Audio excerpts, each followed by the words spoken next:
Welcome to Tech News Today, a podcast about keeping you informed and empowered by giving you the latest tech stories that impact your daily life. It's Tuesday, October 2nd, and I'm Spike Spangle. Coming up in a bit, we'll tell you about the government's frightening new way of spying on you. Plus, iOS 12 is causing havoc with Apple users' text messages, and criminals might be selling your Facebook credentials on the cheap. All that and more in Tech News Today from Commando.com. We start with a frightening new way the government is spying on us. You know those digital road signs that tell you just how fast you're driving, or for me, speeding? I'm sure you've seen them by now. They started popping up all over the country years ago. Most people think they are just there to let you know how fast you're going and that you need to slow down if you're driving over the speed limit. That is actually what they've been used for until now. A recently released document reveals that the Department of Justice is expanding its surveillance programs. In coordination with the Drug Enforcement Administration, those digital road signs will be getting some new hardware installed. Soon, they will have hidden cameras that are able to read license plates and track your every move. It's part of the DEA's National License Plate Reader program that began a decade ago. The potential data collection of innocent Americans is causing panic with those interested in privacy rights. Not only can the government track your every move, but it can store the information in a database forever.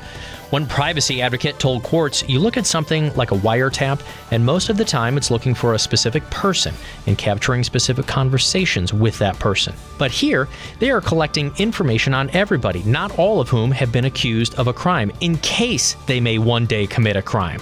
This is un-American. Technology, again, miles ahead of the law. Have you ever noticed anything wacky going on with your text messages lately? If you have an iPhone, there's a good chance that you have. That's because Apple recently made a change with its operating system, and it's causing all kinds of unintended havoc. iOS 12 started rolling out a couple of weeks ago, and with it came serious problems with iMessage across all Apple gadgets. People are complaining about seeing messages from multiple people, all on the same thread. For example, if your sister is texting you from her iPhone, you might start seeing texts from her husband's iPhone on the same thread. So you have no idea who you are actually speaking with. This could be an embarrassing or dangerous problem if you think about it. You think you're having a private conversation with one person, but multiple people are able to read it. Wow, be careful what you're chatting about. Apple was always actually trying to make iMessage better for users by making a unified thread for contacts who have multiple phone numbers and emails. This sounds good on paper. I mean, someone with multiple numbers or devices could find all messages to them on a single thread. But here's the problem. Some people share the same Apple ID. That's why this is happening. Apple is assuming that all gadgets associated with one Apple ID are being used by one person. It then unifies all messages into one thread for that ID. There is a solution, though. Each person needs to create their own Apple ID. If you're a family wanting to share apps and music purchased through iTunes, just turn on the family sharing feature, and up to 6 family members can share iTunes, iBooks, and App Store purchases. That should eliminate the texting problem. We have more tech news ahead, but now a quick thank you to our amazing partners at Dell. We told you yesterday that Facebook suffered its biggest hack ever. Crooks were able to steal 50 million users' account tokens, which let them stay logged into Facebook for long periods of time without having to enter their passwords. Up to 90 million accounts were impacted. Now there's more bad news for the media giant. Security researchers just discovered that Facebook logins are being sold on the dark web, and they're being sold super cheap. Criminals can buy them for just under $3 each. That's scary because it means whoever is selling them probably has millions for sale. The tiny asking price usually means they're selling in bulk, so who knows just exactly how many Facebook accounts have been breached. That's why it's really important to change your passwords from time to time, and to make sure they're hard to crack. You don't want to make it easy on the criminals. If you hate sitting in traffic, like everyone knows I do, you're going to love this. Google Maps is getting a new feature that could help you cut down on the amount of time it takes to get to work and back. The Commute tab on Google Maps started rolling out to Android and iOS devices this week. The feature is supposed to help you take control of your commute by providing live information on traffic to help you best manage your daily trips to work. It checks for accidents along your route that will really back up traffic and give you alternate routes to avoid them. It's also helpful for people using a mix of driving and public transportation. Google Maps will now display data for each leg of your trip, including departure times for buses and trains. This will help you know when it's time to leave the house so you don't miss the next train. Savvy New Yorkers have been using apps like this for years. Apple has a new program that can help teachers and students. Its Everyone Can Create curriculum is now available in the App Store for free. It joins the previously released Everyone Can Code series that has been used in classrooms across the country for months. The latest program is a series made up of 4 main interactive books that include photography, music, video production, and drawing. Students can learn how to use an iPad with an Apple Pencil to make simple sketches, word art, book design, and much more. Hours of learning materials are available, and there's even a teacher's guide that offers advice on how to do the activities in the classroom and then integrate the courses into other classes and existing plans. You can even learn from the comfort of home. All you need is an iPad, an internet connection, and your imagination.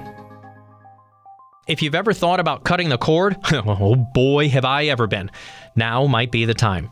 That's because Verizon started rolling out its 5G network this week. Its super fast home broadband service is available in 4 U.S. cities now. They include Houston, Indianapolis, Los Angeles, and Sacramento. The service will provide typical network speeds of around 300 megabytes per second, with peak speeds reaching over 900 megabytes. One Verizon representative said it's a great opportunity for people to switch from their existing wired service to wireless. Even though the 5G technology is available in just a few cities right now, it should make its way to many more soon. See ya, cable costs!